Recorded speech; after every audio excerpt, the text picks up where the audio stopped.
Hello and welcome to today's daily news report, as well as ongoing stimulus package information video. If you're a subscribed member of my community, then welcome back. And if you're not, consider subscribing right now so I can keep you up to date on what's going on in Washington, D.C., the next stimulus package, the U.S. economy, money, investing, and much, much more. All right, let's jump into the update for today. Lobbyists are already trying to mess with Democrats' $3.5 trillion stimulus package. As of right now, there are around 2,000 lobbyists, so about 4 for every person in Congress, trying to schmooze and win over the Democrats to get their business and their industry protected. Oh, now wait a minute. If it's 50-50, that means there's about 8 lobbyists to every Democrat, right? Because they don't need to persuade the Republicans.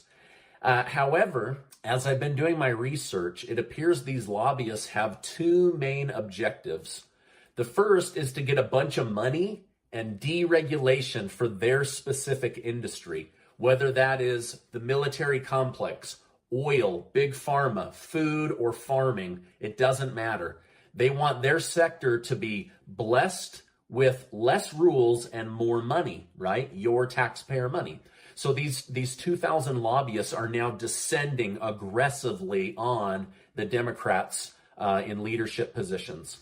Their second objective is to have all of this done without lowering the price tag of the $3.5 trillion bill and without increasing taxes on these companies, right?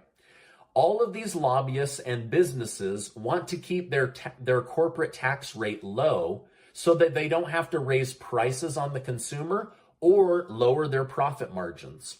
Now, Senator Sanders said he isn't interested in making this next bill about the businesses, but rather he wants to keep the focus on the American people. But he said he's willing to hear them out, right? So he knows he's got to play a little bit of the game in order to get this drafted and funded. But he's got a bit of an uphill battle, I believe. These guys are very persuasive and they have deep, deep pockets. All right, now for several months, I've been telling my community that this battle over the next stimulus package price tag and what's going into it will not be between Republican and Democrat, but will be Democrat fighting Democrat and Democrat fighting these lobbyists, okay? That's where the real battle is happening right now, each day in Washington, D.C. Now, businesses, they want better roads and businesses and bridges and internet and all of that, but they don't want it taken out of their pocket. They want it to either increase the national debt or as taxation on the American people, right? So this is how it's been going for the last 100 years, but it's gotten worse and worse over time. Now, industry lobbyists say they are confident that they will chip away at Sanders and other top Democrats just like they have in the past. But Sanders isn't the biggest target, believe it or not. Even though he's the head of the $3.5 trillion stimulus package, now, these lobbyists are actually going after Senator Sinema, Senator Manchin, and Representative Gottheimer, right? The moderates in the Democrat Party. So they are definitely targeting the conservatives rather than the progressives in order to get their way.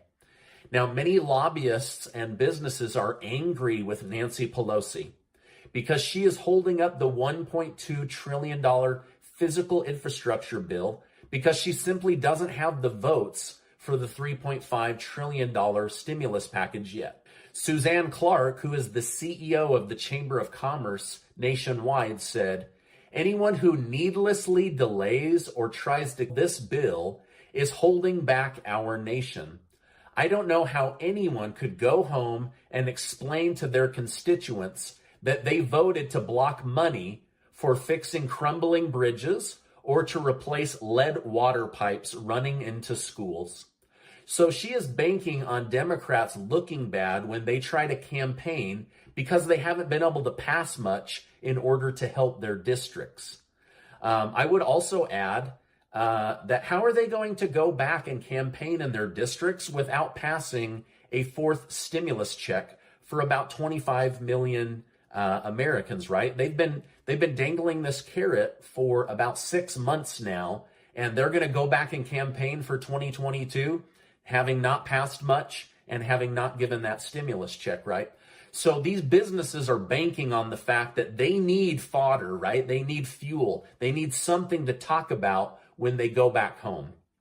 Now, Democrat Senator Ron Wyden, who chairs the Senate Finance Committee, said he is going to try to put measures in place to tax and penalize businesses that try to move jobs offshore or income offshore to avoid taxes. Lobbyists are saying, we're not messing around. Don't do this to us. Don't raise our taxes from 21% to 28%, or you're going to have a fight on your hands, right? So again, things are getting ugly, right? That doesn't mean this thing's going to fall apart, but they are going to get uglier before they get prettier, right? So far, Senator Sanders has said he will pay for the next stimulus package by taxing the rich, by taxing the big businesses, and by going after pharmaceutical profits. Today, the pharmaceutical groups announced that they aren't just going to let Sanders take $456 billion of their profits. So Sanders is in for a real uphill battle. What should be a slam dunk for Democrats using budget reconciliation while controlling the House, the Senate, and the White House is starting to look like it's going to take a lot of effort. Senator Sanders said he isn't giving up. He's been fighting this battle for a long time. He believes people that make under $50,000 a year need more support from their government, and he plans to get it through this once-in-a-generation investment in our country. So he's definitely going to be fighting for the people, right? All right, now in no way do I think the lobbyists are going to make the next stimulus package go away, but it appears that without getting their way, they are going to make it harder to pass. All right, now as a side note, this is kind of interesting. Many of these very lobbyists that I've just been talking about, they are actually big fans of stimulus checks. And it could be that these big groups fighting for their own interests could be the reason you get your next stimulus check, not Congress. Congress doesn't seem to be showing a lot of interest in that, but these big companies and their lobbyists are very interested in stimulus checks. So we'll see what will come of it, right? All right, by the way, I just want to say thank you guys so much for giving these videos a like. I hope you enjoy being a member of this community because I love bringing you guys the news. All right. With the Afghanistan situation behind President Biden, now the media is already started pushing new stories and new narratives. They are flipping the script, saying that he has done an excellent job. So you guys will have to decide, using your own brains, did he do a good job or not, right? However, dozens of Republican leaders are saying that they want him impeached or for him to voluntarily resign. However, Senate Minority Leader Mitch McConnell, your favorite senator, said he is not going to make any attempt to take Biden down. He said, look, the president is not going to be removed from office. There's a Democrat House, a narrowly Democrat Senate. That's not going to happen. This thing is not going to get him impeached. So McConnell then said Americans will have their chance to correct anything Biden did or did not do in their minds at the ballot box in 2022. So basically, he was kind of making threats that if Republicans get into control from the will of the people or the votes of the people, that they would then go after him. But as of right now, that's not going to happen. So that was trending in the news today.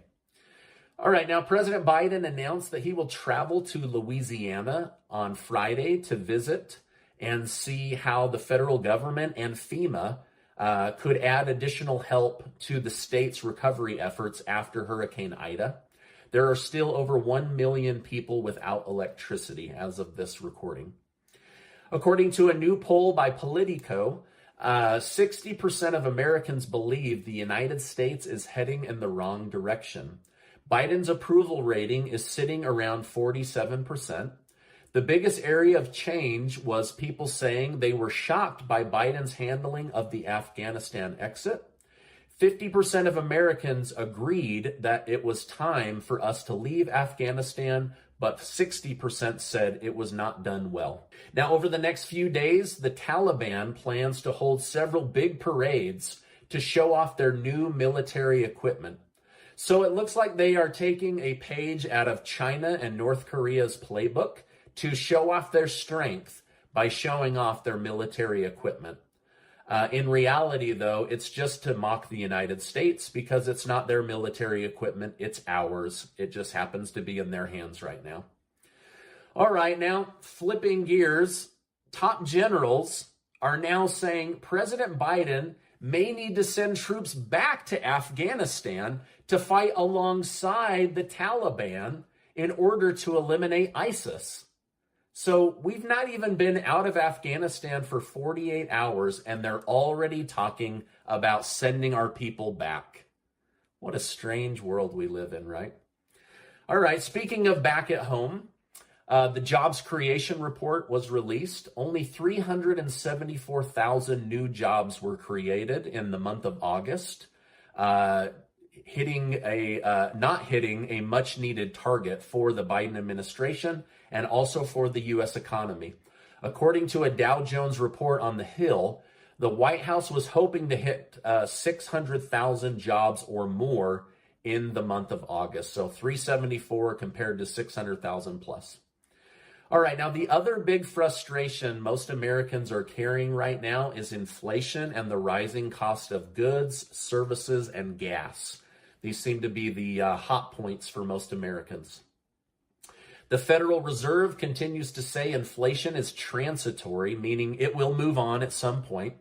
But more and more Wall Street analysts are building in higher prices to their models, saying it is likely going to stay with us. I hope it doesn't. Seems that everything is so expensive these days, especially food, gas, and cars. They've all just gone up very, very quickly. All right, now this is my update for today. As I know more, I will definitely come on and share more with you. Before you go, make sure to sign up to be one of the 53 winners of the $10,000 that Casey and I are giving away. 3 people are going to win $1,000. 20 people are going to win $200, and 30 are going to win $100. I'm really excited to give this money away, and I'll make sure to leave that link below. Now, before you go, I just want to remind you that you are amazing. I appreciate you being in my community, and I'll see you on the next video.